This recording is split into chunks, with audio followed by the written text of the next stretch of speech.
Hi folks, welcome to Willow Springs in the LMP3, and it's not a bad view, is it, considering it's a desert, so let's crack on with it.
Right then, fast lap done and dusted, and let me show you the info tab. 122 Fahrenheit, so quite toasty. It is California, so it does make sense. We are using the fixed iRacing setup, and a moderate usage of 44% is what I always use these track guides. Now, quick disclaimer before I get into the laps. This track is very, very rewarding, but if you touch the desert and the sandy stuff that isn't the black tarmac, you will end up in Narnia. So please bear that in mind. This corner right here, this last corner, is uber fun, and I don't use that term very often, as you can tell, but it is amazingly fun if you get it right. If you get it wrong, game over. You're going off and visiting whoever you want to visit, because it is massively rewarding, this circuit, but you get one thing wrong and you are knackered. You really are.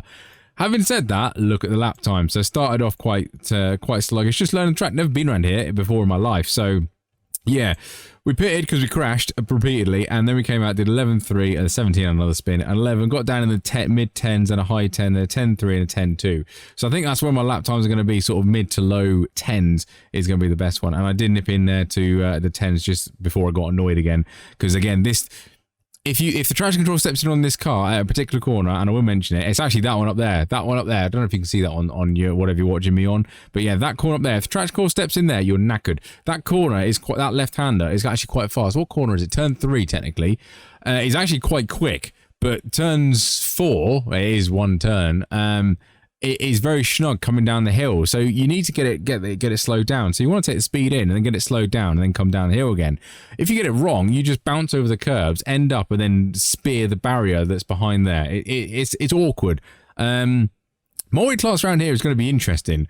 Because this car is very quick around this last corner, and if you catch up to a GT car, that's going to be interesting. So please plan your overtakes if you are doing the open multi-class series, which is half an hour race instead of the fixed 20 minutes. I would imagine they're going to get into the high 8s around here, if I'm honest, with a decent setup. This wasn't even getting out of 5th gear, doing about 150, out of 5th gear into 6th, doing about 150 miles an hour. So I think with an open setup, you'll get better top end speed and obviously better cornering in the slow speed stuff as well. Having said that, I did really enjoy this track, even though I crashed about 1 million times. I finished an hour practice session with 33x, so that tells you how well that went.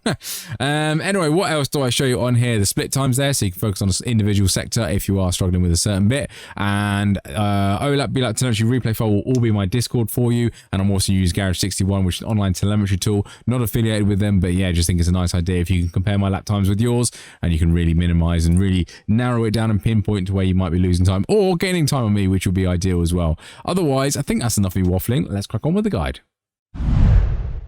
Right then, LMP3 around here is mighty quick, so bring the car over to the right hand side as we cross the line, and this is a very fast little corner here. So we are looking for our turn-in / braking point around this little bit of tarmac there.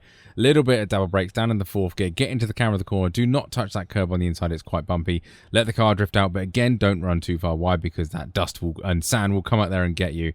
This point here, that extra little dirt patch that's just at the end of there is kind of our turning point. Go in full throttle and then graze the brake all the way around. You kind of want to double apex this. Let the car drift in nice and easy. And then once you start getting the grip in there and you see that massive pylon and you get right close to this white line, you know you can get there full throttle. The reason is you don't want to get on full throttle too early because you will run wide right here and you will spin and head off to Narnia. So be cautious about that. Turn 3 now is very, very tricky, and this is where this track really tightens up. So about this point, there's not really any braking marker to pick out. Turn it in, get it nicely into the apex, and really slow the car down. Keep it in third gear. I found second was too little bit sketchy on the rear end. Bring it up to the hill now, and this is where I sort of run wide and then brake, and I run very, very wide, and I didn't want to do this, so brake a little bit early before I do. You see I don't actually hit the apex at all. You just see it on top camera there, just briefly to go by, but get a good acceleration down the hill now, and absolutely flat out. This little kink here, we do need to brake just before it, and you need to be cautious through here. So after you come by that kink, brake nicely down a gear. Do not touch the curb, but stay far left as you can. It's very, very bumpy. The car will understeer, and otherwise you'll disappear off and cut across the sand trap over there. This corner is absolutely flat out. Just be careful about when you go over the crest. It can get a little bit hairy over there, and of course be careful on the left-hand side about running wide. A little bit of speed up now coming into the last corner. This last corner is awesomely fun. So about this point, we start turning in. Do not even think about lifting off that throttle. This is where multi-class could be interesting because the GT4s are not going to go around here very quick. So stay nice and hugged to the white line. Again, do not touch the sand. It is not good for you. Let the car drift out when you're mid-corner. It kind of straightens up. Then when you start seeing sort of these cones along here and you get to sort of this point, you want to start thinking about turning in. Now, lift off, slight downward brakes, keep it in fourth gear, let the front end grip and let the car drift into the apex there. Try and get near to that cone and that little bit there. Do not touch that curb, otherwise you'll bounce off and head up into the pits, which will not be good, but that is us across the line. This is a very fast and furious circuit. It is quite fun, and if you get it wrong, you head off into the gravel trap and sand trap and all whatever you want to call it, but that is us across the line in a 1:10.314. I definitely think I can get into the 9s. That'll be my target for race day, but I'm a little bit nervous about doing this on race day because this circuit is one of those, if you can get it right, you'll really enjoy it. If you make one mistake, it's your race over, so bear that in mind. Otherwise, don't forget, if you like this video, don't forget to like and subscribe and do that lovely YouTube stuff, and otherwise I will catch you on the next one.